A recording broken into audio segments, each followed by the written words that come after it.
Horse. Flat Earth Austin was in there. And he said I was the missing link, and so he started an evolution debate. Jesus. That makes so much sense.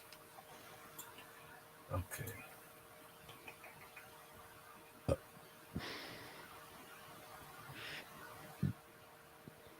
All right, guys, let's go.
People of the internet, welcome to Modern Day Debate. I am your guest host, Kaz, and tonight we have TJump crossing swords with Leo Filius.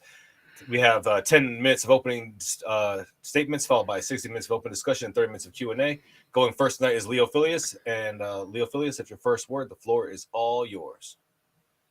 I think he left. I think he ran away. Oh no. Sorry about that, everybody. My 90-year-old grandmother needed a quick favor. Family matters. It just took a few seconds. Had to go. Just had to take care of that really quick. I apologize, folks. No problem. Hey, so there's your first word. You can have the floor for your opening statement. Alrighty. Yeah. Hi, I'm Leo Filius. I should be linked in the description below, so I'm not going to spend too much time on that. So yeah. Oh, just to clarify, like your name is in the thing, Bilk Eel. Oh yeah, so that says Bill Keel Agrami. If you happen to know who Akil Bilgrami is, you'll get it. If you don't, I'm sorry. Anyway, Marxism. Yeah, Marxism is an interesting subject. I have to be honest. I haven't seen TJump talk about specifically Marxism much. I have seen a few of his debates on socialism, but me personally, I think socialism is tangential to Marxism fundamentally. Not saying that he doesn't know what he's talking about, just I've never heard what he's had to say on this, so I won't make any statements about his beliefs or anything like that, because I just don't have anything to work from. Marxism is reasonably complex. It's more of a philosophical and sociological analytic methodology more than it is anything. So what I'm going to try to do here is briefly summarize three of the prominent areas of at least Marxism as I hold to it, which would be orthodox Marxism. And those are dialectical materialism, the metaphysical framework, historical materialism, the historical analysis, and the labor theory of value, the economic analysis. So let me just jump right into this. Dialectical materialism was pioneered by Karl Marx, who was in his early days a young Hegelian. It is built off of a Hegelian philosophy, but Marx didn't really like the idealistic way, the idealism that Hegel used to look at the world. So he took the dialectic that Hegel developed, but he inserted it into what he would have called a materialistic framework. What dialectical materialism is it says that we should not look at the world as some static and unchanging entity that we build systems around such that our systems don't ever change and are static and unchanging with the world. This is not going to be successful with humans. And the reason for that is because the world is not the universe. Reality is not a static and unchanging entity. You might think if you took any solid object that's sitting around you and you stared at it for 15 minutes, it's not going to look like it changes. But if you could look at it under a microscope or what have you, you would notice that there are a variety of wild changes occurring to the system that makes up that object. And this was an observation that Marx and then later Friedrich Engels, his closest colleague, developed, that the world is in a state of number one, the world is material, it's physical, and that's that. We shouldn't presume that there's anything else beyond it, because that just muddies the waters in terms of helping us understand reality and our place within it if we start to think that everything was designed specifically for us, when that obviously doesn't seem to be the case. So reality is fundamentally material. It is in a state of constant flux, and we should base our systems on this. That is a basis of what dialectical materialism is. This prescribes what Marx would have called historical materialism, which was more a historiological analysis of societies, where Marx said that the ways that societies develop is directly rooted in the development of their productive forces, which is something that is either promoted or either incentivized or potentially disincentivized by something Marx would have called class society. That class society is, when you consider the whole framework for how long humans have existed for, at least a couple 100,000 years, class society is very, very new in human society, and it is a result of the ways that humans have developed in terms of moving towards systems that allow humans to produce more than what any particular tribe or clan, what have you, would have needed. And this eventually led into the development of a class society, a society where there are classes of people that have different material conditions and, prescribed by that, different material interests, and that there is an antagonism between these classes as a result of different interests that they have, being prescribed by a difference in the material conditions being like, do you have enough food, do you have enough water, do you shelter, all of those kinds of things. And your material interests are the things that you seek. So most people are probably going to be concerned with pursuing, a job and earning money so that they can put food on their table and pay their bills and get water and raise their kids. Those are their material interests. But then there's a class of people that don't have to worry about those things.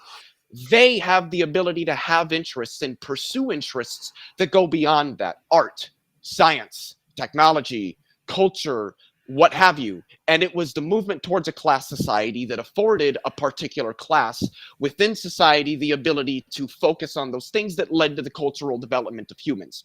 And this is where Marx would say that class society, despite currently being something that is more detrimental to human society, at some point was beneficial to it. It's why we were capable of developing the technological advances and the cultural advances that we were.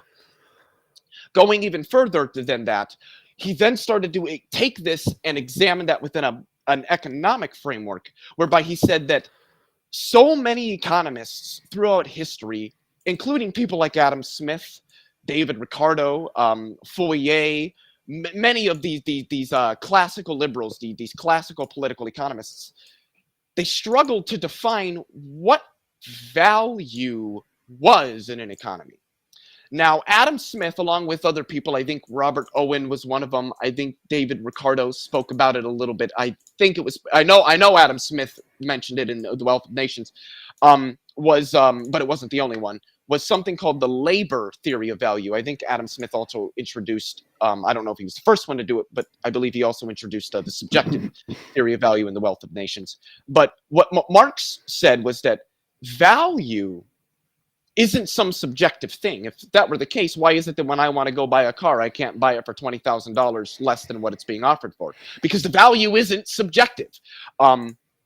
What Marx would have said, and what somebody like myself, an orthodox Marxist, would say, is that the value of a product is rooted in the amount of socially necessary labor, which is the amount of average labor. Because, I mean, if you got two people, one takes 3 hours to produce product X, the other one takes 6 hours to produce the exact same product, The average between those is going to be the socially necessary labor requisite to the production of a product. That's what value is to a Marxist. And this concept of value was proposed by Marx because he believed it helped to explain something that's known as long-run equilibrium prices, or the long-term prices around which the supply-demand curves tend to fluctuate.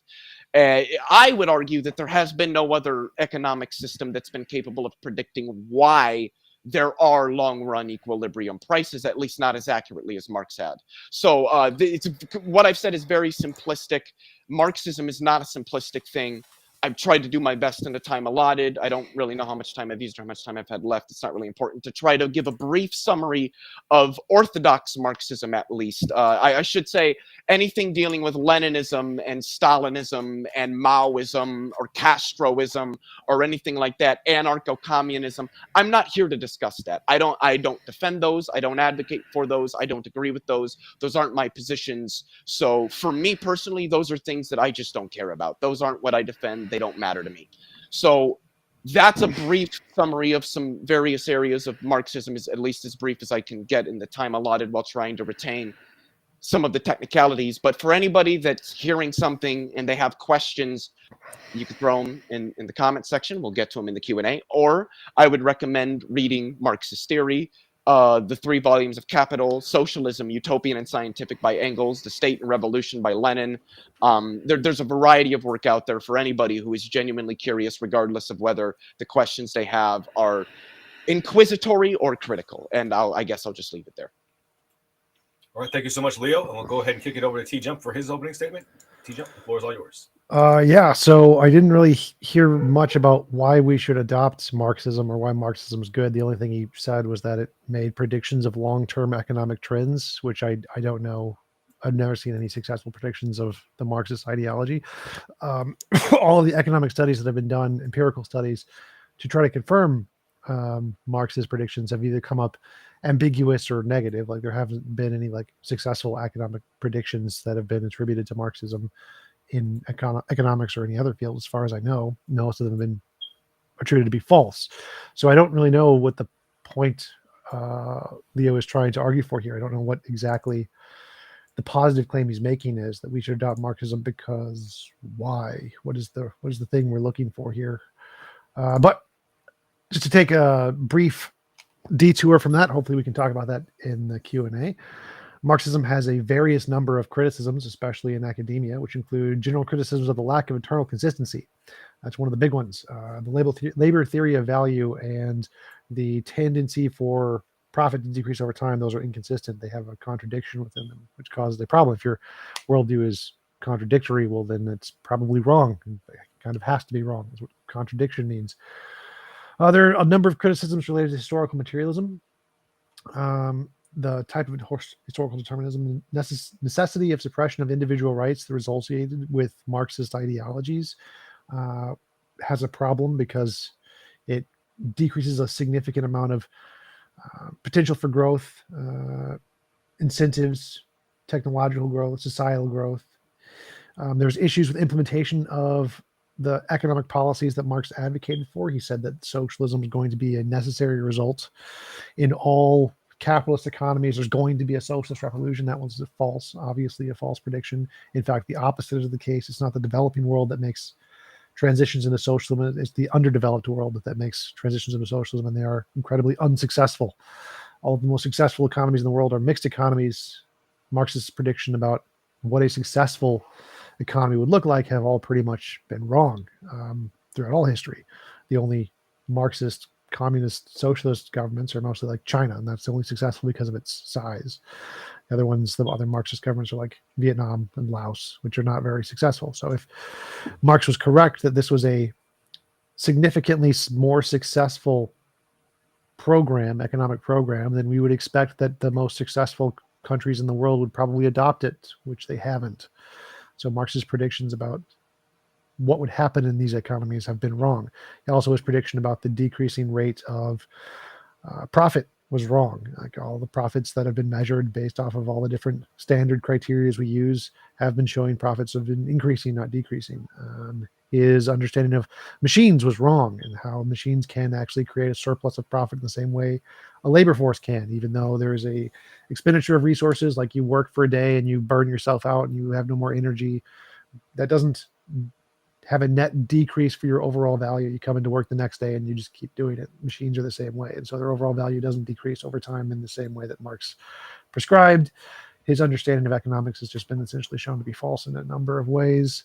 And I don't see any reason why we should adopt this policy or this economic principle that he espouses, especially because Leo mentioned Engels, and Engels's like laws or principles or whatever, which are all super vague platitudes. They don't really mean anything or tell us anything about economic, what we should do economically or what's going to happen economically. They're just vague little happy statements that you can interpret in whatever way you want.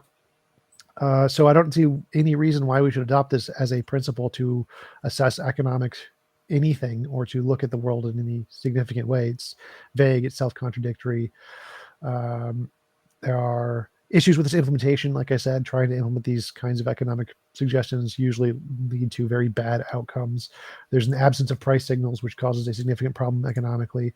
There's reduced incentives, which causes significantly more problems. And empirical and epistemological problems are frequently identified, and it contradicts most of this research we have in economics.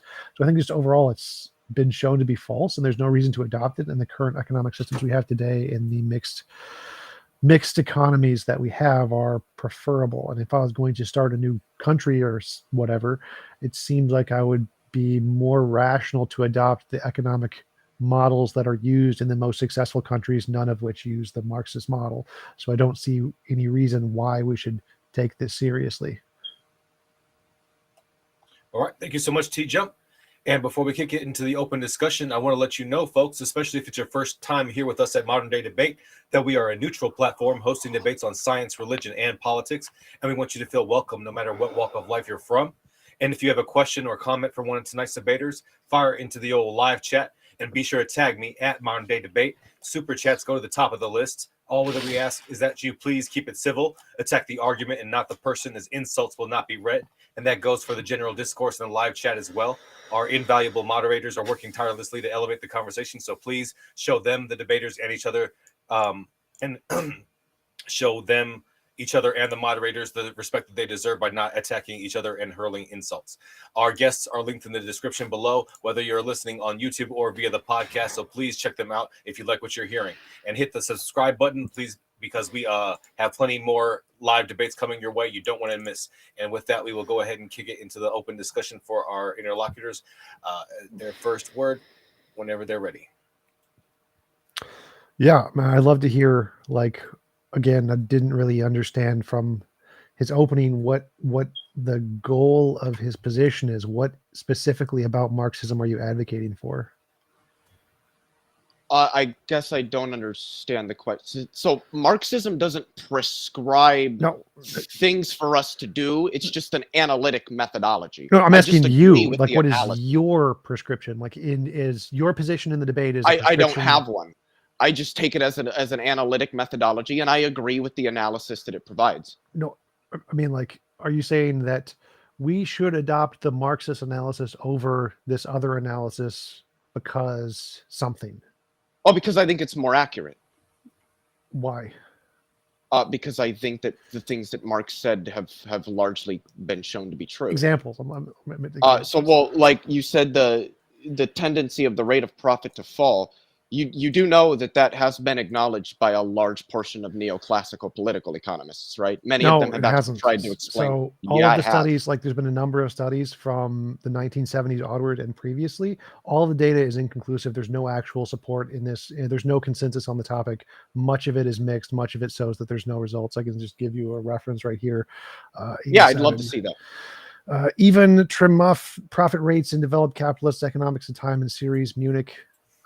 2018 report mixed results and argue that the answer is not yet certain due to conflicting findings and the issue of appropriate measuring the TRPF.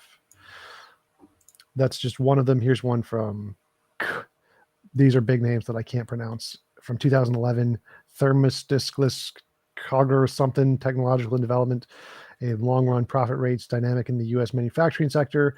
There's a Marcelo Resende one. Profit rate in the U.S. 1949 to 2007. These are all studies. Oscar, Jorda. These are all studies analyzing this exact thing and whether or not Marx's principle was correct or not. There is no accepted findings here. Just not the case. Well, yeah, in those studies, but like I didn't say that all economists acknowledge it, just that a lot of them do acknowledge the tendency of the rate of profit to fall. There's many that, like you're showing, try to explain that away. I'm not surprised. They're neoclassical political economists. Their job is to defend the status quo. So I would expect that they're probably going to try to argue away the tendency of the rate of profit to fall. I just don't think they're successful in it. Well, I'm making more of like a climate change argument. There are a lot of scientists who reject climate change. They're just the minority. They're not the consensus. The consensus is that this hasn't been shown to be successful, and it's a huge consensus. It's not like a small consensus. So saying that there are a lot of some of the economists who grant this is like saying there's a lot of scientists who reject climate change. That's nice, but what I care about, what's relevant to science, is what is the consensus in the field. I mean, do you think the consensus in the field supports this principle? I don't really know. I guess I would liken it not to climate change, but more to like quantum foundations, where amongst professionals talking about it, there's quite a bit of a split as to Copenhagen versus Everettian versus relational. I would look at it something more like that. I don't think economics is really, as a field, rooted as solidly as in empirical data as like physics or chemistry or biology is, as a result of the sociological underpinnings of what economies are. Well, sort of, but I'd say that, I mean, there's definitely a lot of empirical underpinnings in economics, but Sure. why, if we're comparing countries, how many countries accept this and how many countries reject it and use the more classical economic model? Well, I don't think that the acceptance or rejection of models by countries bears on the merits of those models. I do. Like, if you have a model that is significantly more successful or does something better, then any country who would adopt that model would have an advantage in some case. And so it's more likely that it would be adopted by other countries. So the fact that it's not accepted by most countries is a good indicator that it's not a model that many countries have confidence in, and they have confidence in a different model that has been very successful for them. So it's a pretty good argument that if you are proposing some kind of a model, either an economic model or a political model, if that model is actually more successful to some reasonable degree, then we would see people who adopt that model equally be more successful to a reasonable degree, and we just don't see that. I guess I just don't agree that countries not adopting a model means that it must not be successful, or that it's more likely to be unsuccessful. To me, that comes off as more of an argumentum ad populum, that, well, an idea, if some idea is more popular and used by more people or believed by more people, then that's an indication that that idea is probably more accurate than another. I just don't see a good argument for why I should think neoclassical political economics is more meaningful than a Marxist political economic analysis. In theory, like, if it's never been tested, sure. Like, if you just come up with a new idea and say, well, no one's ever tested this, well, then we can't know one way or the other. But this has been tested. There's lots of people who have adopted this model, and they don't have any discernible advantage economically from adopting Who's this adopted model. a Marxist model? China, Laos, Vietnam, and a few In other what ones. way in virtue of what is China Marxist? The basis of their economy, they're communist Marxists. That's like, They don't have billionaires in China. Jack Ma's a billionaire. They don't have private capital accumulation and a private ownership of the means of production in China. Yes, they do. You can start your own business in China. Now, sure, they have more, regulatory capture, and there's more, government regulation, but that doesn't necessarily mean that the means of production in China aren't privately owned and controlled, and that a capital accumulation isn't private. It certainly I is. thought we were talking about just the philosophy, like using the philosophy to analyze systems by comparing societal growth to different kinds of class systems. Like, they do that. They don't listen to all the social communist stuff that Marxism says, but I thought that was a different topic. I thought we were just talking about socialism and communism are prescribed, at least in some sense, by Marxism. But I don't know what it is that China's doing that's Marxist. Well, they're using the epistemology that you're presenting, the economic theory that you're presenting, to analyze systems. So they're using the Marxist system to evaluate different economies and saying, using this class structure model to test or evaluate a different economic system. So they're using the thing you're talking about in the way that they analyze economics. Yeah, I guess I just don't understand what you mean. I don't know what China's using that would be explicitly Marxist. It seems that China is just another largely imperialist nation. I mean, I would say even more so than the United States, just operating under the status quo, the neoclassical political economic model that's dominated the planet for the last roughly 270 years, 300 Well, they years. use like historical materialism and dialectic materialism as a basis to assess economies. Like saying they use those things. Like America doesn't use those things. They don't care about them at all. Most of the mixed I agree with economies that. don't. I guess, sure, I guess I could grant that China might use those. I don't see why that would be important. It doesn't seem that much is turning on their use of that, I would say. Well, that's what I was confused about your opening, because you seem to be prescribing the epistemology of Marxism and separating that from its implementation as two different Well, I topics. would, but Marx and Engels never laid out how to implement socialism or communism because they broke from the utopian socialists. They didn't think that socialism or communism was a thing that, well, if everybody just kind of held hands and sung kumbaya, we'd get there. They saw them as inevitable results of the revolutionary development of a human society. Marxism doesn't prescribe what we should do.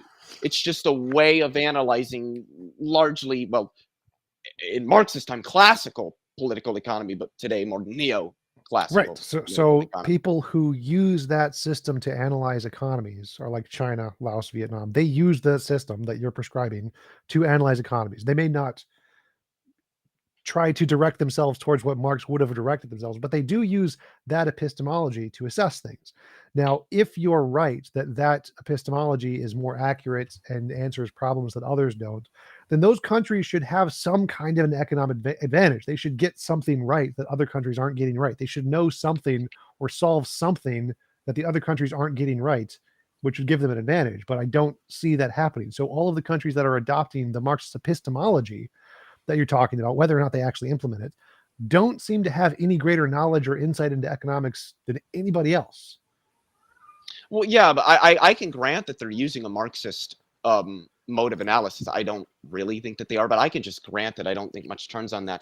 Sure, that nothing is changing. They're just not acting on it. It would be like me setting my hand on a stovetop, recognizing that my hand is getting burned, but just refusing to lift my hand off of it. They're just refusing to act.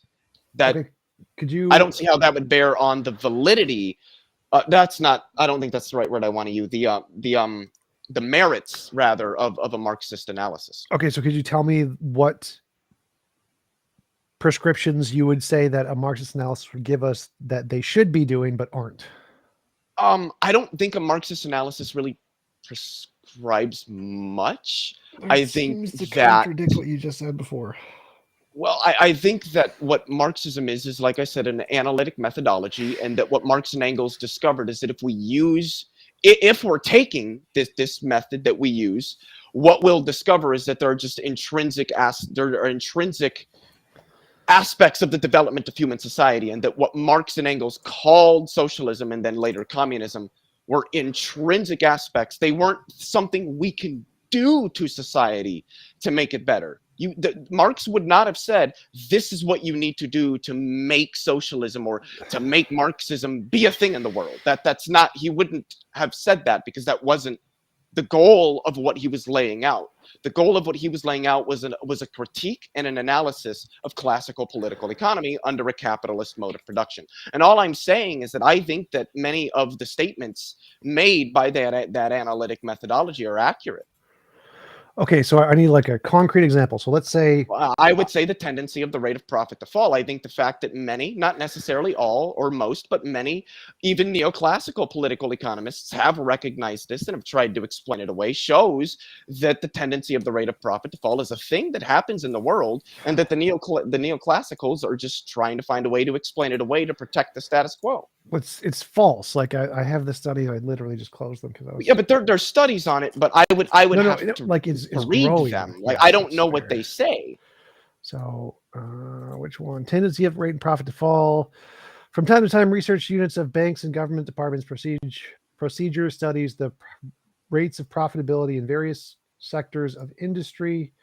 88, for example, Pally S. Anderson, profit shares, investment, now bankruptcy. There's a bunch of, just a list of things. The National Statistics Office of Britain now release company profitability statistics every quarter showing increasing profits, which is So the you're opposite. saying that because corporate profits are going up, therefore the tendency of the rate of profit to fall is false. Sort of. So this study is specifically analyzing that principle. This was just on the first empirical tests of the labor theory of value. Tendency of the rate of profit to fall. It's just the wiki of the tendency of rate of profit to fall. This was studies done specifically on this to see if it was the case, and they found contradicting results. I would say, I think if you're talking about the wiki, because I have looked at the Wikipedia page on that. I mean, everybody's looked at the Wikipedia page on everything anyway. Obviously, I'm being facetious, but everyone has seen every Wikipedia of everything. Yeah, 100%. I've read every Wikipedia page on everything ever. But I guess what I would say is that I think what they're trying to do, because Marx was quite careful here. He said that the tendency of the rate of profit to fall is not a law. It doesn't occur universally across the board. There are ways that a capitalist can mitigate that problem. It's a tendency, not a law. It's just that, yeah, a capitalist might be able to mitigate it for 6, 8, 10, 12 years, but 300 the years. profit is, well, I would think there's numerous points in history we explicitly see.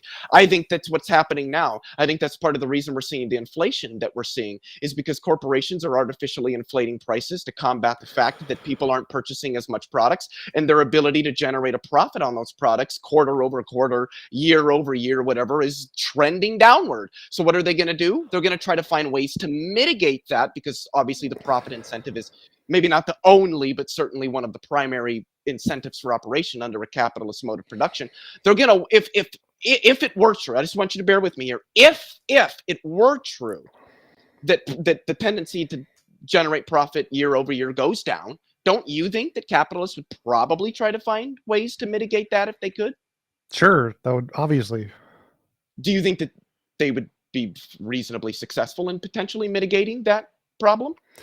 Mitigating the problem, yes, but that just means decreasing the rate at which it goes down. So it would go down slower, but Or they're like reversing the problem and goes back down. Right. Like you can reverse the process, but only temporarily. But you can't reverse a process like tens and tens of 20 of times over and just keep reversing the process for hundreds of years and have it still work. That doesn't make any sense. Well, yeah, I agree. I think that's largely the reason why societally we're facing many of the problems that we are. Well, that's literally just the past. Like the entire past 300 years of just every capitalist country has been nothing but the opposite of that. I guess in virtue of what? Economic growth, technological growth, machine growth, worker growth, even though wages are stagnant. And you don't think public funding had anything to do with any of that? Sure it did. What is? I would argue that public funding probably had more to do with a lot of technological developments, the internet, rocketry, nuclear energy. Well, but when you're investing public funds, there isn't really a need to make a profit. So if not necessarily all, I can just grant that it isn't all, but a lot of our technological developments are the result of public funding, then there isn't any profit to be made, so it can't drop. There isn't a rate of profit at all there. But it's growing. That's the point. So it's growing. The rate of profit is growing. Well, profitability and the rate of profit are not the same thing. Sure. So profitability can go up, but the rate of profit can still be trending downward over the long run. Well, it can still go up too, yes. Well, yeah, I think that it has gone up because capitalists attempt to mitigate this problem, inflating prices, things like outsourcing jobs, cutting back on ways of reducing things like variable capital. What does mitigate? What does mitigate mean?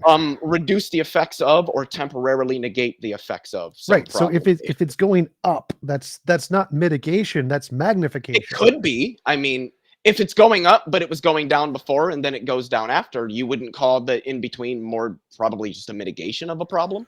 At some point, yeah, over small periods of time, if it goes up over just like a quick shoot and then just crashes or something, yeah, that would be a great example of mitigation. If it consistently goes up for hundreds of years, you can't call that a mitigation anymore. That's just... I don't think profits have increased over hundreds of years. I think that there's been, well, I guess over the long run, I think that you could say that they have, but I think that that's been a rise and then a fall, and then a rise and then a fall. Well, I'd say it's like any graph, there's ups and downs, but the trend is what's important. What is the trend? Well, but the thing is that I guess under the labor theory of value, we're not really looking at like trends per se. What's being analyzed here is what happens when capitalists seek profits. They end up losing the ability to generate profits, mitigate those problems, or potentially invest in other industries. Their ability to make a profit goes back up, but then that either stagnates and levels out, or it usually begins to dry. I think that there's examples of this in history. I would argue that the 1929 economic collapse was a result of this. The 2008 economic collapse. I would argue that this is what causes economic bubbles. Profit seeking resulting in an oversaturation of commodities in a market such that people just stop buying them and you're not selling anything. What's going to happen? You're not going to make any money. The bubble's going to burst and the ability to generate profit and the value are just going to plummet. That's actually exactly what happened in 2008 when the housing bubble burst. No, it's because people overbought houses. They kept buying houses more than. Why did they overbuy houses? Because they were given loans. Everyone was given a loan, even if you couldn't pay it off. Yeah, exactly. Why do you think that the banks did that? Do you think that they were trying to increase the rate of profit on the loans that they were giving out, knowing that if they gave out more loans and gave more lucrative loans to people, they would be able to generate more profit off of people taking those loans? Loopholes, because they were giving them to people who couldn't pay the loans, and that's what caused the bubble. Yeah, but why do you think they were doing that? Why were they giving loans to people that they couldn't afford them? Do you think it had to do with trying to make money? The banks weren't. The intermediaries were. The intermediaries were making profit off of it, and then breaking the law and giving them to people who literally didn't qualify because they were what intermediate? Like the banks are the intermediaries. No. There's like people who can sell loans to people and sell houses to people as a they do that through intermediary. banks. Yeah, but they do that through banks, through financial institutions. So again, it's not the banks. There is a group of people who were but the money comes from the bank. Yes, illegally, because they were so illegally giving money's information. Lost, the bank is losing money. No, again, so this was not the bank giving out money. This was people illegally offering certain rates to people who couldn't qualify for those rates. And because of that, which the banks didn't know about, banks were not at fault here.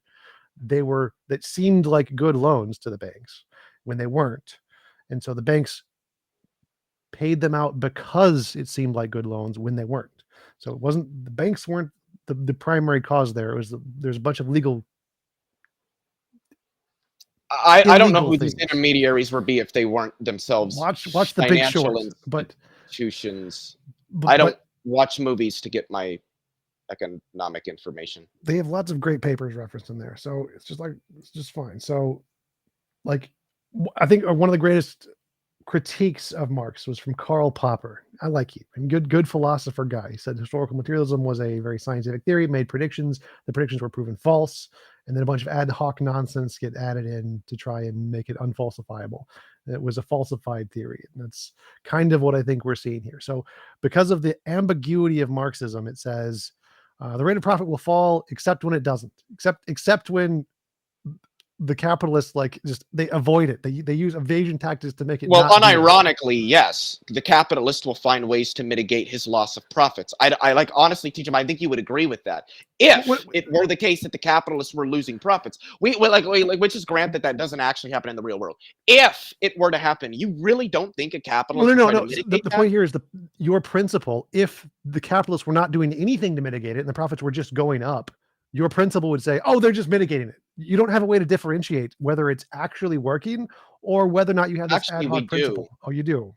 Yes. If profits were going up, but we could see that capitalists aren't, doing anything to adjust value or differences, ratios between constant and variable capital, because that's ultimately where the tendency of the rate of profit to fall comes from. The capitalist is trying to reduce the amount of variable capital necessary to the production of goods, because that's under the labor theory of value where value is rooted in. It's rooted in the variable capital. But if the value of a product is rooted in variable capital and variable capital is going down, then the value of the product is also going to drop.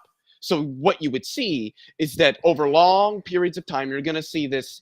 You're just going to see these consistent dips in the rate of profit, and then attempts by the capitalists to mitigate that result are the result of things like outsourcing jobs, reducing wages, reducing benefits. The question was price gouging. Hold up. The question was how do you differentiate whether it's actually going up and you're just making stuff up to try and make it fit your model versus it's really going down and you're just saying capitalists are doing funny whether it fits with a Marxist framework. If profits were going up but capitalists weren't necessarily doing anything to mitigate that, we know what kinds of practices capitalists engage in when they try to mitigate a loss of profits. I've already named some. They outsource jobs, they reduce wages, they reduce hours, they lobby for lower tax rates. They do all of these things to increase the amount of profit that the company develops. Yeah. So if they were developing profit, but none of those things were happening, then we would say, oh, well, then yeah, the tendency of the rate of profit to fall is false. But I don't think there's a place where you can show me this where they're not also lobbying for tax breaks, where they're not also outsourcing jobs. All of the what's happening with Bitcoin right now. Yes, it's going down. Crashing, isn't it? Why is that happening? Wait. They didn't do any of the things you listed, and they made a shit ton of profits. Also, Bitcoin isn't rooted in labor, so it doesn't really have value under the labor theory of value. So I don't see why it would even be value relevant. Increased, so it has no value. Yeah, but it doesn't have value to the labor. So under your definition of value, it might have value. Yes, but then you're just not using the labor theory of value definition. Because the labor theory of value is wrong. How does the labor theory of value define value? The amount of work required in a society to produce some good or something along those lines. Yeah. So how much work do you need to do to make one Bitcoin? Press a button on the keyboard. What are you doing? Yeah. So you're not actually really doing anything. You're not like taking some natural resource and turning it into a product, are you? Yes, correct. So then you're not adding value. From your theory, yes. You can have, yeah, exactly. But if you're going to criticize labor theory, hold on. If you're going to criticize the labor theory of value, you should probably do that by using its definition of value. Well, no, that's what I'm saying is that definition of value is wrong because there's other kinds of value. There's other kinds of value. There being other kinds of value, there's other versions of how life evolved. That doesn't mean evolution is false because there's other ways to describe it, like creationism, which doesn't really describe it, but I think you get the point. No, don't get the point. Okay, so there being other ways to define value doesn't mean some particular way of defining it must be wrong. No. So going back to, remember you said labor theory of value states that the rate of profit is going to fall necessarily. But if there's other ways to produce... No, not necessarily. It's a tendency, not a law. Like it has to over time fall, I think is that the conclusion. Like over long periods of time, we will see dips in the rate of profit. Yes. And that will be a result of the oversaturation of commodities in a market and thereby a decrease in their value. Can it go up indefinitely? Does it have to go? Absolutely not. So the labor theory of value says it has to fall at some point, right? It has to. Well, it's going to, yes. Not that it has to. But if there's other ways of generating value, which will stop that from happening, then it won't fall. Yeah, I guess, but that would just depend on what you meant by value. I don't think that you would be using value there the same way that an LTV would be using it. Well, obviously, because they only count value as the labor thingy, and I'm saying, well, that's not the only kind of value. So the thing that we use to assess the labor theory of value is the products are being made by people, which is fine, and the rate of profit fall can be inflated by the other things that labor theory value doesn't call value. So their value in every other economic sense and every other economy around the world says these other things are valuable too, and they raise the profits. They go up from these other things. And so this dip that we're seeing in labor theory value just doesn't happen because it doesn't incorporate these other things that are actually really valuable.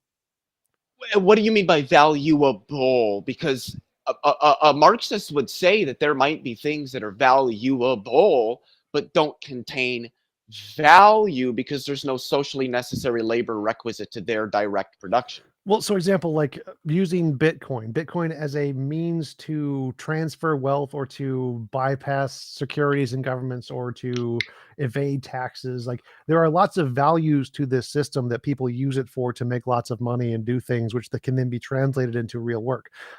Even though the creation of a Bitcoin is pressing a button, so in the labor theory of value, it has zero value, it actually does. That zero value actually can then be translated into real work value outside of it, which is a mathematical problem in the theory of value because it doesn't count this as anything. How does it zero? And so since this system can produce something that can translate into real work, but it's not accounted for in the labor theory of value, it's a gigantic weakness in the theory. What about Bitcoin can be translated into physical labor performed by a laborer, like in a plant or like a manufacturing? Well, like if I can use it to evade taxes, that's work I've done, that money I'm getting. That I don't think you haven't taken a physical natural resource and turned it into a useful tool. No, that's what labor is, though, to LTV. I'm saying like I do work and I get paid money. Labor. So I do, let's say I don't know, pick berries or something, and some percent of that is taxed. And if I can use Bitcoin to avoid that taxes, that work that I've done I can use Bitcoin to save more of the work I've done in some Well, way. what you would be doing is using Bitcoin as a way of capturing more of the surplus value that would be the difference, the excess value between what you're paid and what you actually generate in terms of what you do. So if you pick berries and you're paid, say, $20 an hour, but in that same hour that you earn $20, you pick $100 worth of berries, that $80 is the excess, the surplus value. If you used Bitcoin to avoid tax loopholes to make let's say that in an hour you're actually earning $26, all you've done is just reduce the excess value between what you produce and what you earn. But I'm not understanding. Yeah, that fits in the LTV. I guess I'm a little confused here. If it's generating value, but you say it has no value, that doesn't fit. That's a contradiction. What do you take value to be? What do I take value to be? I have no idea. In an economic sense, I should specify. Anything that makes people's lives easier. Yeah, that just wouldn't be what value is to somebody in the labor. I'm not even necessarily saying that what you said is like wrong, but that's just not. Well, I know. I think, but my whole argument here is that the labor theory value, the Marxist system, is stupid, and it doesn't really account for value, and it doesn't really account for economics. It's not a good system. But it gives a very specified definition of value. I know it does, but I think it's stupid. I think mine's better. Well, in virtue of what? It doesn't account for the things I mentioned. Like my definition of value is anything that makes people's lives easier. I think that's a better definition of value, a better way to assess economic growth. Why is it better? It accounts for more things that seem to have value. Like what's a thing that it accounts for that LTV doesn't? Bitcoin. LTV can account for Bitcoin. There's just no value in it because there isn't any socially necessary labor required to produce it. So let me give an example.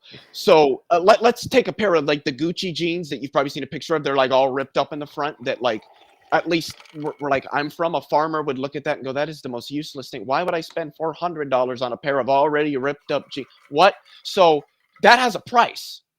It's $400 if I remember from the meme. I think it was like anyway, let's just say it's $400. Yeah, so that has a price, but there really isn't any like use value to that to the farmer. But nobody's going to say that there wasn't labor expended to produce that product. So it might not have a value in terms of a use to you, but that isn't to say, at least under the labor theory of value, that it has no value. So there can be things there can be things that have value but no use in the LTV that can be accounted for, and there can be things that have use but have no value in the LTV that can be accounted for. The idea that the LTV doesn't account for things because of the description or the definition of value that it uses, I just don't think is a defensible objection. Okay, let's go back to like what do you think are the advantages of this model? What do you think it does better than the current? That it provides an accurate analytic method or an accurate analysis of the development of human society and the reasons why it seems that our ability to develop into the future is being restricted. I would argue that that is being restricted as a result of the mode of production under which we live, and that the way that it is structured and what it's incentivized to do, the productive forces. What productive forces are being restricted?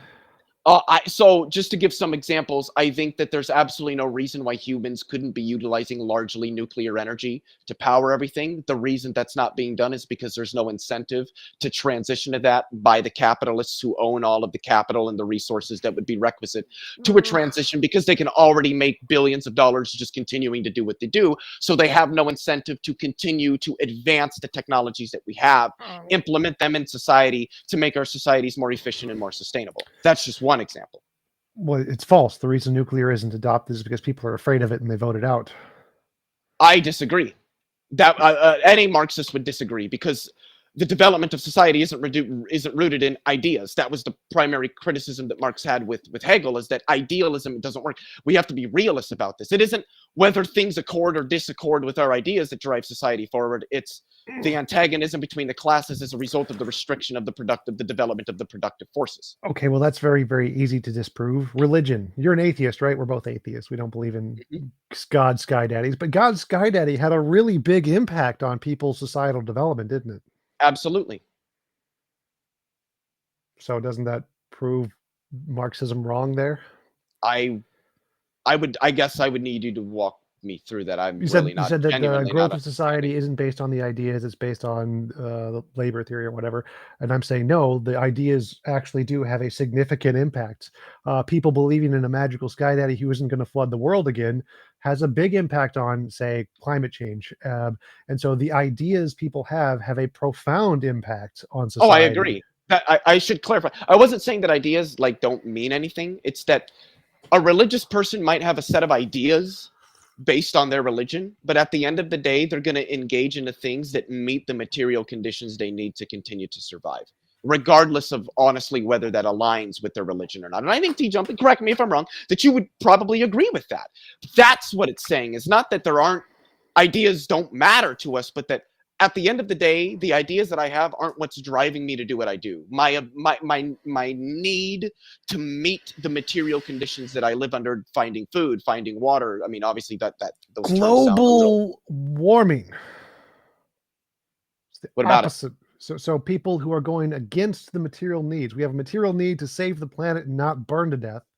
They have a bunch of religious sky daddy beliefs that don't In virtue of what is that our material need? Most people would be more survive? concerned with putting food on their table than they would be Yes. voting for the right people to change. Like, I mean, you're right when you say that, like, there's a lot of this stuff most people just really don't care about, but that's part of the point, is that the ways people, like, I think that we should, and I would imagine you probably too, that this is a problem we should address. We need to address climate change. We need to start, but how many like protests have you been at for that? How many politicians have you sat down with? I'm not saying that you haven't done that, but if I had to guess, that's probably going to be minimal compared to you doing other things that bring you an income in whatever way, so that you can meet your material conditions. Yeah, I mean, you do what you do on YouTube, but what I'm talking about is like going to Washington and talking to the politicians. Most people, like me and you and others who desperately want change to be made, we're not doing those things because they're not going to immediately satisfy the material conditions under which we live. That's what Marx meant when he said ideas don't matter, is that ideas matter to people, but not to the development of society. People don't act always based on. So I'm lost. I'm losing a connection here between ideas and don't help with the development of society and what you mean by development of society. Because when I think development of society, I think electricity, light bulbs, Faraday, literally nothing but ideas, quantum mechanics, spacecraft, space travel, ideas and nothing but ideas, the cotton mill, ideas. I think nothing but ideas. Do you think scientists would have developed ideas because they thought it was cool, or because they're scientists and they're paid to do it and they need the money to continue to live? Both. Yeah, but which one do you think would be more rudimentary, if either? I have no idea. I mean, I've read studies of both. Like I would say that scientists further develop science, not because, well, this idea is cool, let's see what other people think. I mean, at the end of the day, that's probably what they're going to say, but they're doing it because they're paid. Most notable scientists throughout history were not paid and did this specifically just because they thought it was cool. Ludwig Boltzmann invented the atom. He never got credit for it. He committed suicide, got no credit for it at all, got no pay for it. Made one of the greatest discoveries of all mankind. So there are many mathematicians, many scientists where that happens all the time. Women scientists, especially in history, do it just because it's cool. They're never going to get any credit for it. So yeah, I don't know the numbers on that, but yes, they do both. Okay, that bears on Marxism in a negative way. How? I have no idea. You just asked the question, like, do I think the scientists do it for money, or they do it because it's cool? And I think both. Well, yeah, I just don't see how that would bear on my both. Yeah, that's you asked the question. I have no idea. Yeah, no, I'm just saying that's a fine answer. Like, there's nothing wrong with your answer. I just don't see how that answer would bear on Marxism. I don't see how the question bears on Marxism. I was just answering. So I guess what I'm trying to say is people act in ways that bring them the things that they need.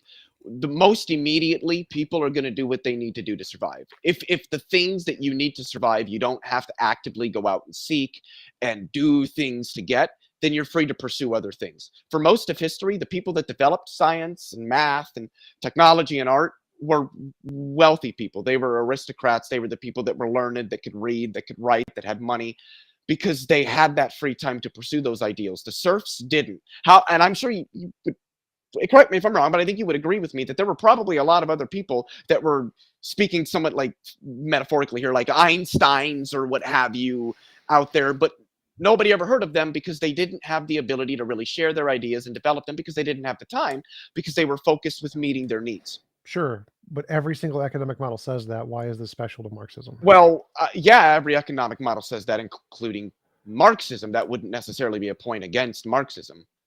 Marxism would say that that's going to be an intrinsic part of any model. It's just that we should have models that afford as many people as we can the ability to actually pursue the things that they would like to do, rather than being forced to work for somebody else to make ends meet to continue to exist. Sure, and pretty much every economic model says that also. So I'm not seeing how this is. I don't see how capitalism says that. Yeah, it does. Capitalism would say we should, if we have the means to do so, give everyone the means to do that in order to expand. What does capitalism do to bring that to fruition? We don't have enough resources, so it does do things. I disagree. See, I just disagree with that. What? We produce enough food to feed 10 billion people globally. There's 8 billion people on the planet. Globally, we waste a third of the food that we produce. Actually, we wouldn't be able to do that, because to be able to transfer the food would cost more, and it wouldn't be feasible. Yeah, we could definitely feed more. It only costs something under what kind of system? A profit incentivized system? Cost, like if we lived under a system where you didn't. It doesn't matter. It doesn't. The money value here isn't what matters. And don't you think that we would have more of an incentive to deliver food to people, because we're not concerned with whether we're going to make money on it? We're doing it because that's what we should do. That's not what I mean by cost. By cost, I mean the amount of technology and work that has to be put into something to get food from like arable countries like America to Africa or whatever. You don't think we have the logistics to get food to, like, at least so like this quantity is kind of hard, of food to literally every single individual. I think that but like if we could reduce, what is global hunger right now, like 16% or something like that? Sure. It's somewhere around like 20%. I think somewhere. Sure. If that was reduced to like below 5%, you're saying we don't have the logistics to do that? No. I just disagree. We have the logistics to take people out with lasers on drones that are thousands of feet in the air in the most remotest places in the world. Like, I don't understand. Lasers cannot do that. They cannot do that. Yeah, they can. Lasers can direct rockets. They can't bore people. Yeah, but that's what I'm trying to say. Okay. I just don't understand. So that was one of the criticisms I brought up earlier. Technological advancement. I just disagree. That was one of the criticisms I brought up earlier, is the implementation of this kind of system. It decreases it has a lot of problems. When you try to implement this system, it never ever works. That's why we've never seen it work. Well, under the ways in which it's attempted to be implemented. I can just disagree with those, though. I don't think that bears on the merits of Marxism, because Marxism doesn't describe a mode of implementation. That's left up to the person. I can agree that everybody thus far who's tried to implement it didn't do it very well. Okay, so if we have no past evidence of this model being successfully implemented, we should accept it, because why? Because those past attempts at implementing it don't bear on the merits of the model itself, because the model doesn't prescribe a way to implement it. It's like saying there's this cool idea. It doesn't tell you how we should put it into practice in the world, but this is how I think we should do it, and we should kill millions of people to do it. I could just disagree with that, but I don't think that bears on the merits of the model, because that person said this is what we ought to do to implement it. That's what they thought, not what Marx thought.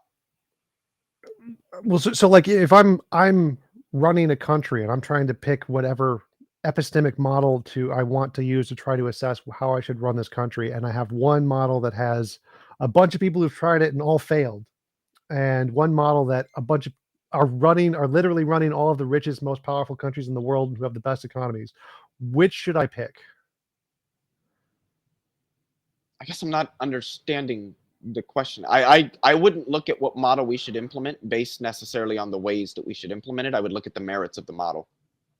But that depends on whether the model itself prescribes a method of implementation, because if it doesn't, then no way in which you implement it is ever going to bear on the merits of the model, because the model doesn't prescribe a method of implementation. I don't actually know. I think I would say that capitalism provides a mode of implementation. Again, so the question here is, the whole point of the debate is you're making a positive claim. Marxism is good. And I'm trying to say, I'm running a country and you're saying you're promoting this system to me. Like I'm running the country and you're saying you should use this system. And I'm saying, why? Like I have this very good system called capitalism or mixed economies. Capitalism on its own isn't good, so I agree with that. Mixed economies are the best. All of the best countries in the world use mixed economies. They have the best results. They've had the best results for the past 1,000 years. These work really, really well. Why should I get rid of this extremely good model that has the least hunger, least death, least suffering, best health, best of everything in the world to adopt yours? Well, I guess I would disagree that like under capitalism we have the best healthcare and all that stuff. Obviously, the United States does not have the best healthcare, but it's got a more capitalist-based healthcare system than any other country on the planet. And or I should say, out of the developed countries on the planet, but the worst health, or at least some of the worst healthcare outcomes, and some of the highest prices. So what I said, I think it's tangential. There was something else you said I wanted. You said, I just want to make sure I heard you right. You said that you agree capitalism in and of itself isn't really like laissez-faire super capitalist anarchism is stupid. Why? Because it doesn't work as well. All the evidence shows mixed economy. Why doesn't it work? I'm just going off the empirical data. It just literally doesn't work. I'm not disagreeing. I'm just asking you to kind of explicate it. Why don't you think it work? Like, what does the data that you're reading say about why it doesn't work, I guess? That's a different topic. Well, but what I'm trying to get at is it seems then that we're agreeing capitalism as a mode of production. Yes, pure unregulated. Doesn't work. Like it's a failure. Yes, I agree. Pure unregulated anarcho-capitalist capitalism is stupid. Well, that's just what that's what Marx was criticizing, was a capitalist mode of production, which I mean, we are technically still a capitalist mode of production. He would have also criticized nation states regulating them. There's a difference between just complete laissez-faire capitalism and mixed economies. So mixed economies, very, very successful. So mixed economies are like in the middle. When you say mixed, can you break that open for me a little bit? It's the technical term for what we call the current economic system in most Western countries that have like a mix of socialist policies and communist policies. Countries have a socialist policies like welfare states. I don't think a welfare state is socialist. This is mixed economy is the technical term. It's a technical term in economics for a mixture of certain kinds of capitalist policies and socialist policies. I hear it in the popular literature, but I have to say I've never talked with a PhD economist that's used that term. They always say, but I like the term I use, neoclassical political economy.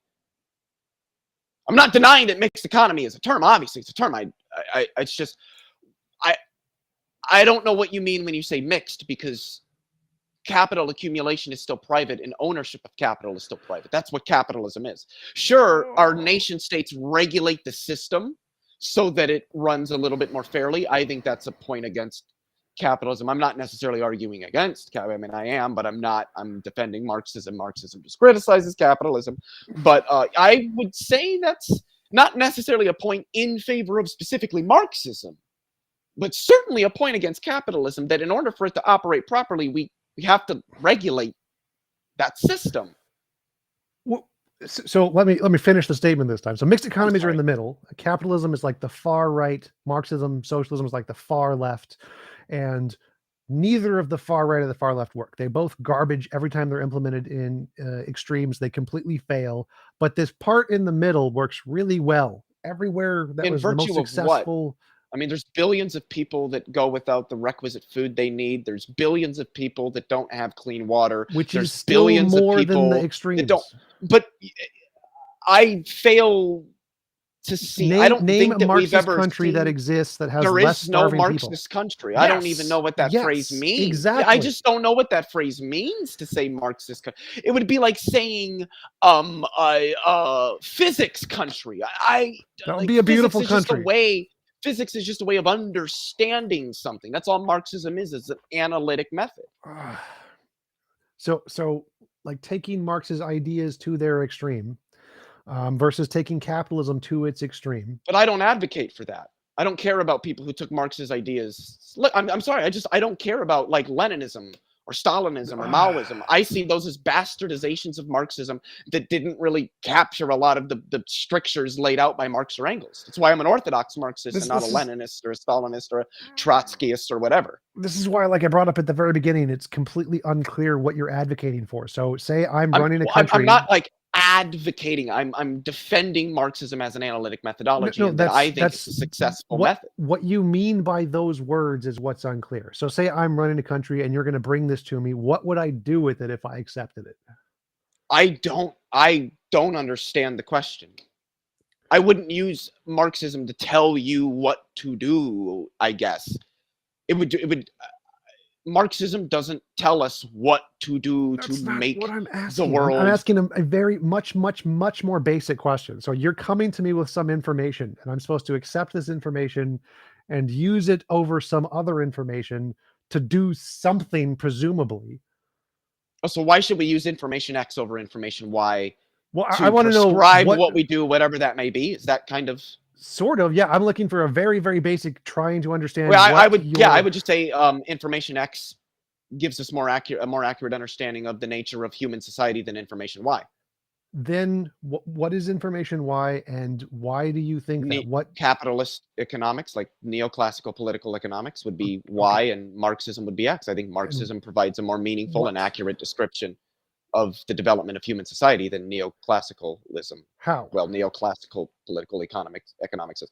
So, well, two questions. Two questions. One is how, and one is why does this matter? Let's say I accept this. What difference is this going to make in future? Like, if I take this model over the capitalist model, what difference is it going to make in future? It doesn't necessarily have to make a difference. I'm not saying that Marxism means we do something.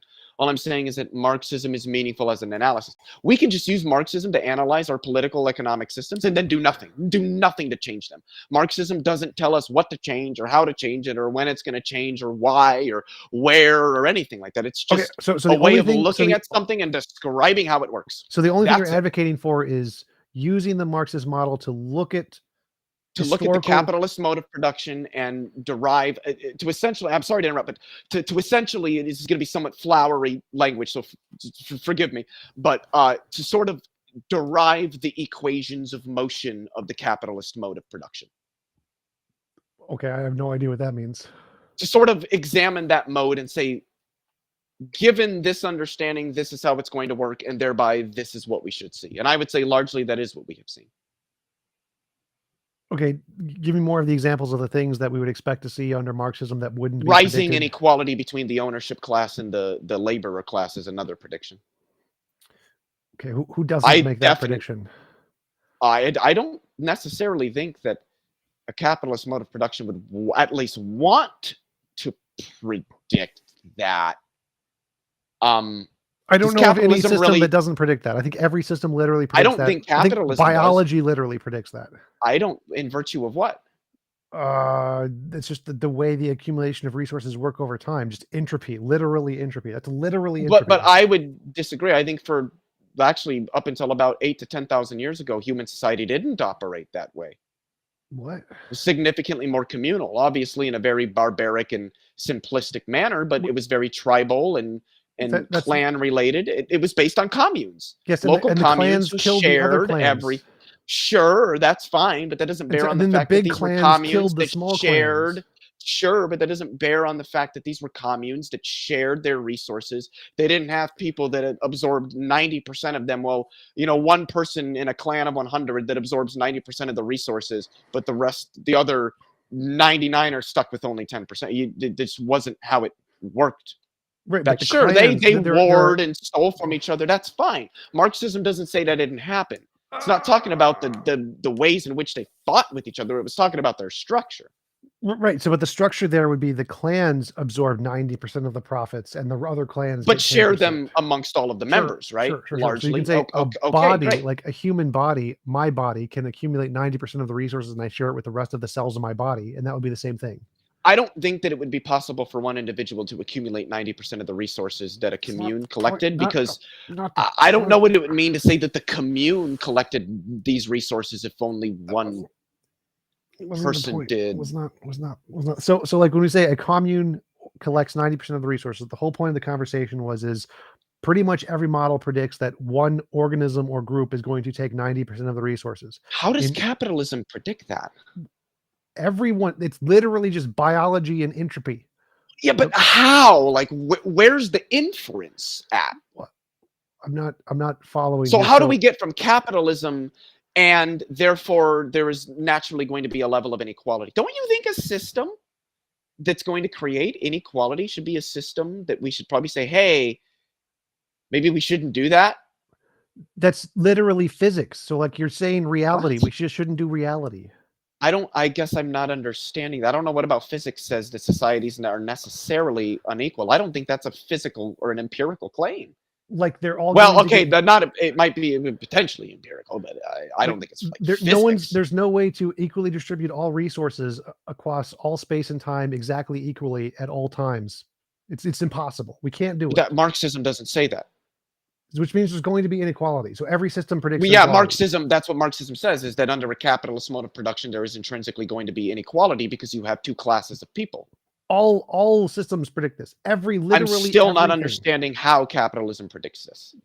Because I know it capitalism talks about admits it, but there's going to be a predict it distribution of resources based on luck. Why should resources be distributed based on luck?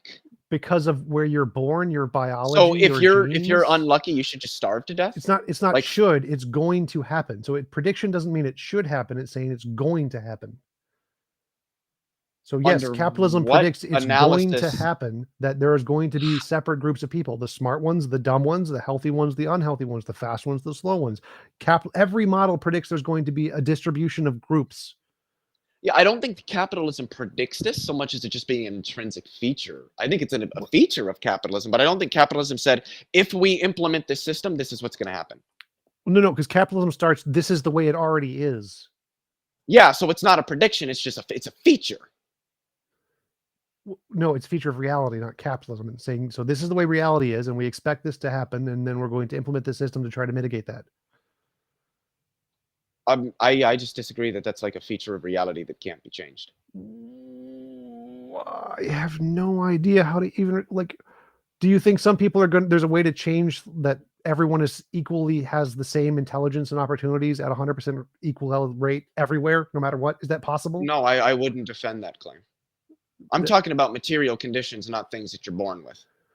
Those are material conditions. So like, no, your intelligence isn't a material condition according to Marxism. Your material conditions would be the resources you have available to you to continue to live.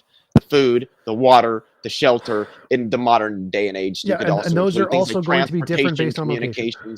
And you think those can all be equalized everywhere, all over the world, no matter what? Well, it would depend on what you mean by equalize. Otherwise, no. Right. So there's going to have to be two classes. There's going to be some with less, some with more. Well, I don't think that there has to be. I think that there is. I just don't think it has to be that way. I think for majority of human history, it wasn't. So you're saying it's possible to equalize this in perpetuity across the entire planet to make sure there's no more class distinctions? Is it possible? Absolutely. That's ridiculous. Why? Why? Because not all of the fresh water is spread out enough to do that. Not all of the food, not all the arable land. So when you have more than what you need, you share. That's a thing that could be done. Yes, and it's still, which means to share means you're going to take the fresh fruit in one location and transport it for weeks to a different location. And the further you transport, the less fresh it's going to get. Yes, like we can go from a port in China to a port in the United States in like 10 days. Why would it take weeks? Because then you have to put it in a truck and you have to drive it across like the entire land from different ports to like the edge of Africa. Like it takes weeks to go from. But why would they send it to a port in the United States to then be sent to Africa? Oh my God! I mean, that does happen under capitalism, and I would argue that's because they're seeking profits, any port you can send it to any port. You're still going to have to drive it. And the driving is going to take a long time. There's lots of terrain, like mountainous terrain, which is very hard to get over. I'm not understanding the objective. What is this? It's going to take weeks to get resources from America with lots of arable land to places with no arable land. So that means we can't do it because it's going to take some time. That means there's going to be a class difference. There's going to be a class difference between the people who have it right away. How does that mean there's going to? So because it's going to take weeks to get resources places, therefore there's always going to be classes. I'm not understanding. Congratulations. Yes. That is not what class means in a Marxist framework. No. Yeah, because Marxism is stupid. It doesn't recognize reality. Yeah, but I don't think you've really given an argument. Yeah, I literally have explained just basic reality. No one's going to be equal. You're never going to get everyone to be equal. Yeah, I just disagree with that. I don't think that that's necessarily true. Why should I think that's true? I win the debate. Like if you can't acknowledge reality, but saying that because you don't agree with me, I win the debate isn't telling me why I should agree with you. If you don't agree with just obvious facts about reality that you can't. Yeah, but what makes it an obvious fact of reality? That's what I'm asking you. I literally just explained that. I literally just explained that. I don't think that you did. Then you're dumb. But I'm ready to go Q&A because really I've destroyed my argument. I'm not really hearing an objection. I don't know what it I is can't that you further, think you I can't destroyed. further explain basic facts about reality like that. Yeah, but that you say can't they're get equal basic things. facts, but then you can't tell me in virtue of No, what I literally they're basic did. I facts. literally did. Okay, so then give me an example of what I you said is a literally basic just fact and in did. So virtue of no, what. you can't So then do it balance. again I'm because I'm doing not it again. understanding. Shut up. I'm an idiot. Like you said, I'm an idiot and I'm literally doing stupid it. and I I'm don't literally doing understand it. what you're Stop talking. saying. Stop So can talking. you Because do I'm that literally for me? doing it. So You guys want to go Q&A? Yes, I'll We've answer got his 3 question. minutes. I'd like to use all of them up. No, I want to move to Q&A Because I want to hear. I want to hear an So objection to as I Marxism. said haven't before, heard you one will yet. never be able to balance all of the needs of life to everyone on the planet In equally. virtue of what? Yeah, you've made that claim. Literally Why should I stupid. think? Why should I think that claim Because is true? more arable land is in one location than the other. It's harder to But get why resources does that from one place mean to that another. resources cannot be equitably distributed? In Because virtue it's of what? harder to get to some places. In virtue of than what others. does it being harder mean it cannot be done? It was hard to put a person on the moon. TJump, you don't think we did that? Do you think it was easy to do that? Yeah, I don't understand. You're saying it's hard to do this, therefore it can't be done. That's not an argument. You're not giving me the inference. If it's harder to give $1 to one person further away than it is to one person that's closer, then guess what's going to happen? The person who's closer is going to get it faster and easier and get to use it more. Well, I think that depends on the system that you live under. Under capitalism, I would think that This is why Marxism dies and it fails in every country. Yeah, you haven't really shown why that's I literally the case. have. I literally just showed. No, you haven't. Okay, then summarize. You can take the last 2 minutes and summarize. I'm good. I've explained it so clearly that everyone in the chat understands it. I'm ready to go. I don't think so. Nope. Okay. Well, I think then we'll just go ahead and move on to Q&A. Ladies and gentlemen, that both of our fast. Holy shit. Well, time is relative when you're That's true. listening in. Ladies and gentlemen, both of our guests are linked in the description below. So if you like what you heard, if you're moved by what you heard, please check them out, whether you're listening on the podcast or on YouTube. So with that, I just want to say super chats do get priority. But if you do have a question for one of tonight's debaters, you can tag me at Modern Day Debates. Just want to say that insults will not be read. Anything that violates YouTube's TOS or hate speech, anything like that, those will be just skipped over or edited for charitability. Yeah. So I will go ahead and start reading the questions, but go ahead and send the super chats if you want. We don't have that many on the list right now. So I'm going to go ahead and start the timer now. All right. First question from Bubblegum Gun for $2 says, at TJump, is the quantum field a particle? Yes or no? No, but it is still physical. I debated him earlier, like today or yesterday or something. Gotcha. From Neon Noir. You're muted. You've muted yourself. Oh, I was just going to say, how did you? I was wondering why he was brief, but then you mentioned it. I was just, how do you get from Marxism to a quantum? What am I missing? Yeah, he made the argument. I brought up quantum fields as an alternative to God, and he said, well, quantum fields aren't matter and they're not particles, so they can't be physical. And that was his argument. Okay, gotcha. From Neon Noir says, why reject Lenin and Stalin when all they did was try to implement your ideas? Just because of the outcome? No, I don't think they tried. I don't think you get to tell me whether somebody tried to implement my ideas. I'm an orthodox Marxist, so I don't think they tried to implement my ideas. People like Trotsky and Lenin and Stalin, they were Marxians in the sense that they believed in a lot of what he said, but they believed that the way to implement it was through a vanguard party led by a strong leader who establishes a dictatorial state in favor of the proletariat. But Marx was very critical of nation states and did not believe that a nation state being utilized to bring about some sort of revolution was gonna be a successful thing, because a nation state is itself a hierarchical system, and Marx was very critical of hierarchical systems. So it's just they weren't implementing my ideas or what I thought. You want to respond to that, TJump? Speed up the clock a little bit. Okay. Okay.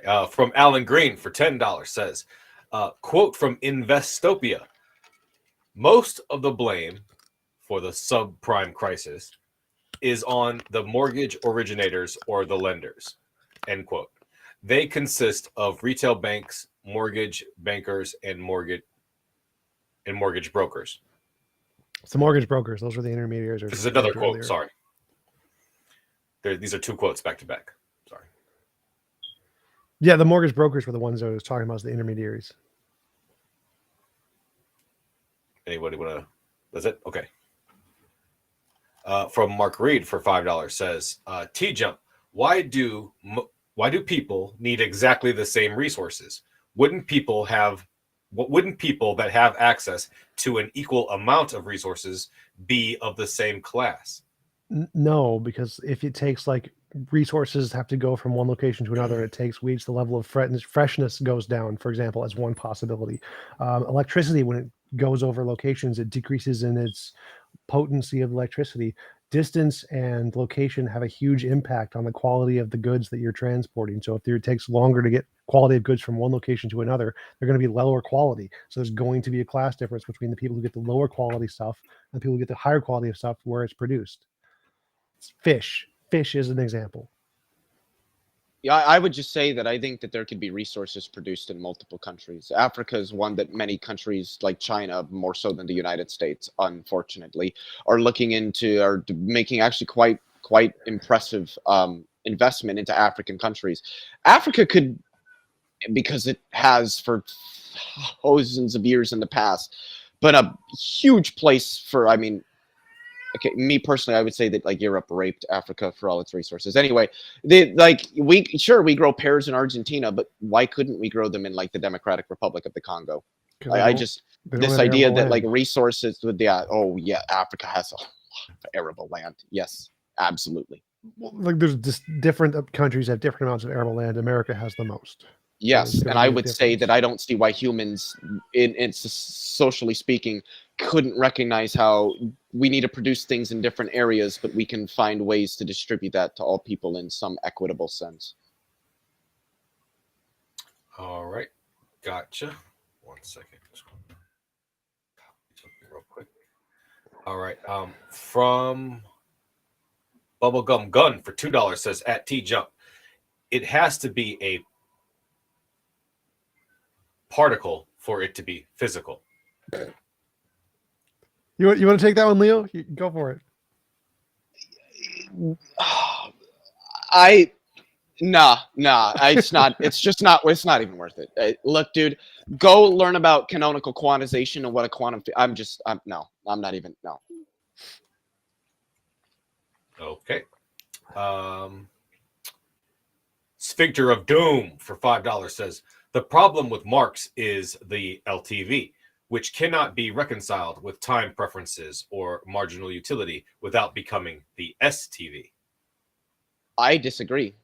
It takes a different definition of value, but its ability to account for certain aspects of non-productive areas of an economy isn't moot as a result of that. It's just that it explains them differently. Also, if the subjective theory of value were true, I should be able to go buy a brand new Ford F-150 for $35,000 if I want. But if I walk into the dealership and say that, they're going to look at you and go, the dude's going to go, fuck this guy. Because the value isn't subjective. I don't get to choose what I'm going to pay for what I buy. So then what is value if it isn't subjective? I think Marx does a good job of answering that question. And that's all I have. My answer is better. Gotcha. So that is the end of our super chats list, guys. So if you have a super chat up until the time that we run out of questions or the time runs out, those questions will go straight to the top of the list, and we will go on and move to the unpaid questions now. I got a super chat on my end from Lawson Harrison. I can't wait for the communist revolution so that myself and 99% of the population can be artists, YouTubers, and philosophers. Unironically, that would be totally based if people could actually live in a society that allowed them to pursue the things they'd actually like to pursue. No involuntary impositions of will. Well, I think his point is that most people wouldn't be doing anything productive, like McDonald's workers. No, none of them. No. Yeah, no then farmers. McDonald's just wouldn't be a thing. Well, Yep. I definitely think farmers would be a thing because farmers is the oldest job in human history that's existed before the concept of commodification and capitalism. At a different rate, though. I think the rate and the amount of work would change significantly. So I think most jobs would probably go away. There probably wouldn't be most jobs, and most people wouldn't be able to work because most jobs wouldn't Yeah, I exist. think that we would just end up automating those jobs. I don't think we can do that yet. I don't think we have the technological ability to do that yet. AGI, when it happens, I'm all for it, though. Gotcha. Question from Gurmania asks if I have a channel, and I did link that in the description below. So thank you for asking that question.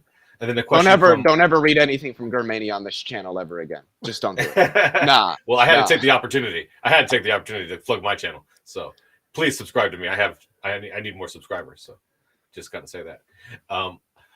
From Ozzy, I don't know how to say this. Ozzy Zaba. Yeah. Okay. Is China failing? Failing with respect to what standard? Agreed. I don't know what it means to say that somebody is failing simpliciter. Failure is given with respect to a standard, generally where the actions, behaviors, or outcomes are out of accord with the standard being taken as prescriptive of those actions or behaviors. So if you're trying to go to the store, but then somebody comes and T-bones you and totals your car, and you don't ever make it to the store because you got to wait for the police and you got to write a report and it closes, then you failed, but only with respect to your standard, your desire to get to the store. So I don't know what it means to say that somebody is failing, but you attach no desire, no standard, or nothing to it. I don't know what that means. I think it's definitely failed morally. They're definitely evil in a lot of ways, but economically they are doing well. They're doing very well. They're in the top of the countries of doing the most economically well. Oxyzabix 0. That's how I'm gonna pronounce that name from now on. Question from Whoops says, "Why do we do new, better things?" That's a quote from, I believe, on YouTube. Why do we do new, better things? LOL, this dude just doesn't want to get it. Capitalists literally have no representatives but propaganda. I don't know what that's... I'm sorry. It sounds like it might be more of a question for TJump. I should let him answer. I think it's a criticism of TJump. They're saying the capitalists literally have no representatives but propaganda. I don't Why do we do new, better things? Why do we do new, better things? For lots of reasons. Money, efficiency, better quality of life, because it's fun. Scientists do it because it's fun. There's lots of reasons, but again, all of history shows that mixed economies that are predominantly capitalist are better than pretty much everything else. So, okay. Another question from OxyZabic0 for TJump says, "How do you think fruits from around the world end up in his local supermarket? And why fruit farmers so impoverished if they are so closed to such an in-demand resource?" because we pay better. So like fish is a good example. Transporting fish means it's going to be less fresh and less tasty for everybody. It doesn't matter where you take it. So even here, I'm in Minnesota. If I'm trying to get like a lobster or something, it's going to be less fresh than if I get it in Maine. So there's going to be a class difference between the quality of the lobster I get versus the quality of the lobster you get in Maine. Same thing applies to fruits. Same thing applies to corn. Same thing applies to everything. So as you transport things, the longer and further it is away, the quality and the amount of energy it takes to get that to the location is going to decrease or increase relative to the stuff that you're sending, and its quality is going to decrease. I guess I would just say that I think TJump is using class to mean something different than at least a Marxist would say, because a Marxist isn't going to say that class is given in terms of the quality of the material conditions or the material resources you have, but the quantity. So you could be somebody who only makes $35K a year living in Maine, and when you go out and buy lobster, it's going to be way fresher than let's say the Sukup family that lives here in Sukup or here in Iowa. If you've ever seen grain bids with the green Sukup, that's the family I'm talking about. But I don't think anybody would say that that means that Sukup is of a lower class than the, making millions of dollars a year with a $100 million a year company under their ownership is of a lower class than somebody who makes $35K a year in Maine simply because they can get fresher lobster. It's not the quality of the material resources, it's the quantity. Gotcha. We did get some more super chats in. Thank you so much, guys. Send in your super chats. We do have more time on the clock, and James needs the affirmation to be motivated to keep making more videos. So it's from Jay Grimes for $10 says, at Agrami Marx was not critical of the nation state. For him, it was necessary. What? Agrami, his mic is muted. He said something. I saw his mouth move, but Well, no. I said Agrami, Mark, and then he started reading. And I realized, oh, he was saying at Agrami, and then after that was the start of the sentence. I don't know what that means. At Agrami Marx. So, So he's saying, Leo, did you know that Marx? That's what he's saying. So Agrami is Leo. Did you know that Marx? As in why is Karl Leo Marx, Agrami? I don't get it. Because my display name on the screen is Bill Keel Bill Agrami. Keel I should have Agrami. changed Oh, it to I forgot Leo, about that but last name. didn't. I remember the Bill Cleo, but I don't remember the Agrami part. Okay, sorry. Okay, Marx was not critical of the nation state. For him, it was a necessity of current political economy and would pass into history like past societies. He himself supported German nationalism. He literally said Marx didn't criticize nation states, but here's how he criticized it, as saying that they're requisite to the maintenance of the status quo under the systems that it is currently maintained, but that as we develop past that, the need for the nation state will disappear. Marx was certainly critical of the nation state. This is expressed in his drafts of Civil War in France, as well as, I believe, it's either his second or his first or his second volume of Capital. I can't remember. Because I've totally read all theory. But yeah, he was quite critical of nation states because he viewed them as hierarchical systems that were oftentimes captured by the capitalist class and then utilized by them to further their own interests, which almost always came, at least according to Marx, to the detriment of everyone else. So he would have been critical of nation states, certainly. He was quite critical of nation states in virtue of them being hierarchical systems. People are commenting on your cat. Oh, yeah. He's a lonely boy. All right. From Ahmed Khan for $1.99 says, smuggling of jeans into the USSR? What? Ahmed Khan says for $1.99, smuggling of jeans into the USSR? Like jeans, Gene, or jeans, J. I don't. What's his point? He's asked. I have no I'm sorry. I don't. For you. I'm sorry. Yeah, I know. I don't know what he's gonna have to send something else to clarify. I'm not understanding. These things I'm assuming it is. There. I don't. Yeah, the Soviet Union had no genes. There were no genes at all during the USSR. Nope, nobody had genes apparently. I don't know what it's a conspiracy. This is the real reason why Ukraine's being invaded right now. Stop the import. Hashtag stop the import of genes. Nobody likes you guys. Get rid of Wrangler. Misinformation. Okay, from Sphincter of Doom for $5 says, unfortunately, the geography of Africa is not as conducive to trade or transport as Europe or the American continent. Yeah, I disagree. I think that history shows that's obviously false. There was massive amounts of trade into and out of Africa during the 15, 16, and 1700. That's just a historical fact. I don't think it has anything to do with geography. I think it has to do with more socioeconomic culture rather than geographic culture. All right, from Medical Mastery for $4.99 says, TJump, stick to politics and philosophy, not science. Materialism is dumb, so is communism. Pay me. Agreeing with you. From Brandon Hansen for $9.99 says, Marx is a Malthusian, but just flipped the hierarchy structure. Also, he sucks. Yeah, I don't know what. Wait. I'm means. sorry. Oh, I'm He sorry. wasn't done. I'm sorry. Also, he sucks. Alexander Hamilton, Henry Clay, Friedrich List, all are the real ones you need to know about. I know a little bit about them. But with respect to what he said to Marx, with the first thing, genuinely I don't know what that means.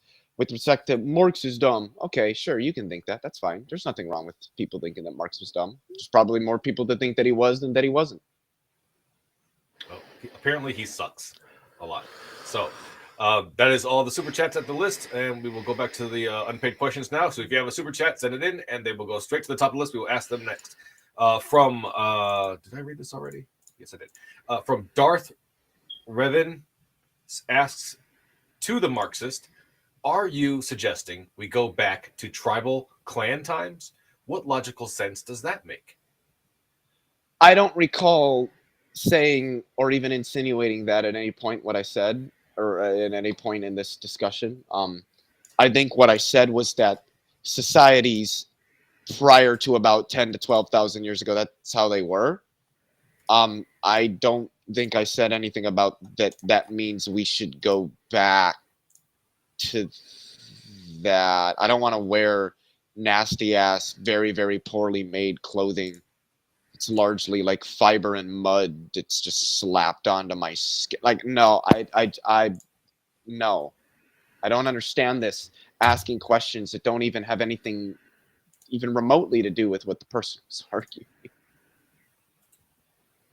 Okay, let me just check to see. It looks like that's all the questions we have. Last call for alcohol. Get them while it's hot. I know. So there was a question, another question from Germania for TJump. Would you mind if I read that since I've got it Sure. right here? No. By all means, please. He said, question for TJump. Is there at least one facet of Marxism that you would agree with or appreciate? Not sure how to answer that. I mean, I guess so. There's lots of different platitudes in it that are just truisms that I agree with because they're truisms. I mean, it's definitely not the most wrong system. It's like gets many things right.